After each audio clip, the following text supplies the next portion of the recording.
आज भी एक पिछला थर्ड वर्ल्ड कंट्री जैसा है, जहां रेलवे का सिग्नलिंग सिस्टम आज भी दुरुस्त नहीं हुआ कि लोगों का जिंदगी बचाया जा सके। सरकार तो बेहिस है, बहरा गूंगा है, ये कुछ बोलेगी नहीं, लेकिन भारत के लोगों को सोचना पड़ेगा कि इस तरह से। और एक चीज देखिएगा, पहला 3 बोगी जो था वो जनरल बोगी था, और जनरल बोगी में 72 लोग 74 लोग नहीं होते, 200-250 करके लोग होते। और अद्भुत एक प्रक्रिया, अभी हम गौर किए कि ट्रेन के सामने हिस्से में 2-3 बोगी जनरल रहता है, और ट्रेन के आखिरी में 2-3 बोगी जनरल रहता है। वीआईपी बोगी, एसी बोगी बीच में रहता। क्या अद्भुत प्लानिंग है कि कभी हादसा सामने से चोट लगे या पीछे से लगे, मरेगा गरीब आदमी। यही आधुनिक भारत है क्या? सारे ट्रेन को एसी कर दो और सबका टिकट बराबर कर दो, और सबका जान का कीमत बराबर कर दो, तो बड़े लोग भी मरे ना, तो बड़े लोगों को होश आएगा कि ट्रेन को सही से चलाना भी है। क्योंकि राजधानी होता है एक्सीडेंट, तो उसमें भी बड़े लोगों का जान जाता है, लेकिन इस ट्रेन में हमको ये चीज सिखा के गया है कि जनरल बोगी को क्यों सामने और पीछे रखा जाता है। सोचने वाली बात है। अफसोस करने के अलावा कुछ भी करने का नहीं है।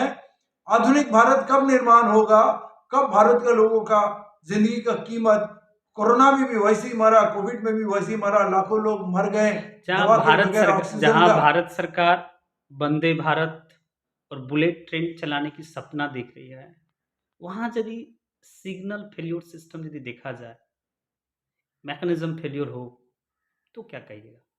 देखिए, गाड़ी का डब्बा का रंग और डिजाइन बदलने से कोई आधुनिकीकरण नहीं हो जाता है। वो वंदे भारत का भी हम लोग हालचाल देख रहे, कभी गधा से, कभी घोड़ा से, कभी गाय से टक्कर खा के वो टूट के गिर जाता है। कभी उसमें बारिश होता है तो अंदर बारिश गिरने लगता है डब्बे के अंदर, कभी उसमें बिजली चला जाता है। अभी अभी नया नया वंदे भारत छोड़ा गया है।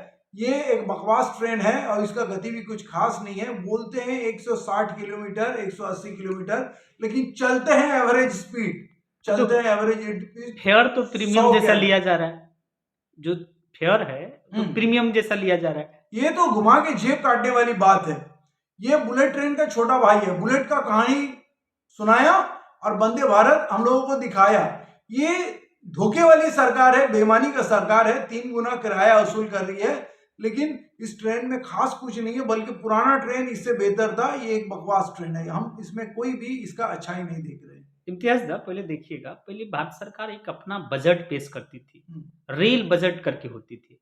परंतु अब रेल बजट करके कोई सेपरेट बजट पेश नहीं होती है। कहीं ना कहीं ये लगता नहीं है कि रेल को पूर्ण रूप से एकदम बर्बाद करने रेल का को चांस। एक्चुअली ये लोग बेचने वाले कबाड़ी के दाम में। तो बजट आने से ये चलता है कि रेल में इतना करोड़, इतना हजार करोड़ निवेश किया गया, इतना उन्नति किया गया, तो लोगों को लगेगा इतना हजार करोड़ बना के इतने पैसे में बेच दिया, तो रेल का बजट ही ना बना हो, रेल का चर्चा ही ना हो, और रेल का कितना लागत हो रहा है, कितना सरकार का, मतलब पब्लिक का पैसा कितना लगा है, लोगों को ध्यान में ही नहीं आए, क्योंकि ये लोग बेचेंगे कबाड़ी के दाम में। सबसे ज्यादा नौकरियां जो जनरेट करता था वो रेल था। आज रेल में भर्तियां ना के बराबर हो रही है। क्योंकि जो खरीदने वाले हैं वो बोल रहे हैं कि आप जितने कम हो सके, जितना जितना भी स्टाफ कम हो सके कम कीजिए, जरूरत पड़े वीआरएस दे के, बगैर कर्मचारी का, बगैर स्टाफ का आप रेल का पटरी और रेल स्टेशन सब हम लोग को दे दीजिए औने पौने दाम में, फिर हम अपना प्राइवेटाइजेशन करेंगे, उसमें जो है कम पैसे में लोगों को ज्यादा मेहनत कराएंगे। तो ये स्कीम है, एक्चुअली भर्ती नहीं किया जा रहा है, और बीच बीच में वीआरएस भी दिया जा रहा है कि स्टाफ कम हो जाए, कि प्राइवेट कंपनी इसको लेने के लिए तैयार हो जाए।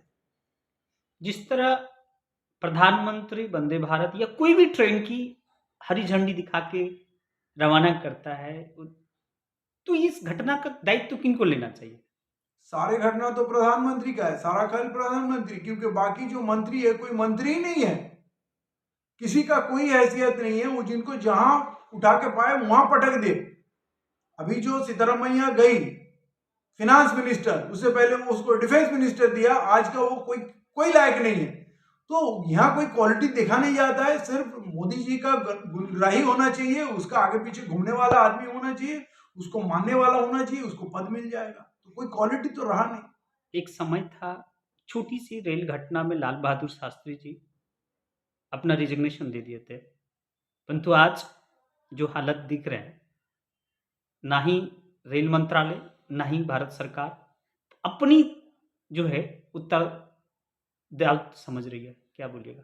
देखिए, पूरे भारत को बर्बाद करने वाले ये लोग हैं और इस बर्बादी में वो चुन-चुन के सारे वाहियात लोगों को इसमें लिए। इसमें किसी का कोई क्वालिटी तब देखा जाता है जब डेवलपमेंट करना हो।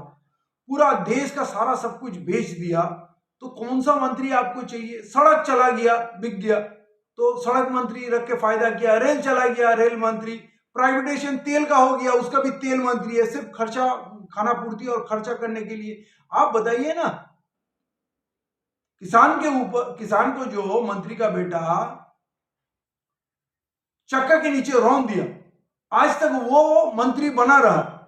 जो आदमी कुश्तीगीर को, कुश्ती फेडरेशन का जो प्रेसिडेंट बना हुआ है, वहां कुश्ती फेडरेशन में इलेक्शन भी नहीं कराता। इतना गंभीर आरोप उसके बाद होने के बाद भी वो मोदी जी के जो अभी नया पार्लियामेंट बना उसके उद्घाटन में वो मौजूद है, उसको उसको इनविटेशन है।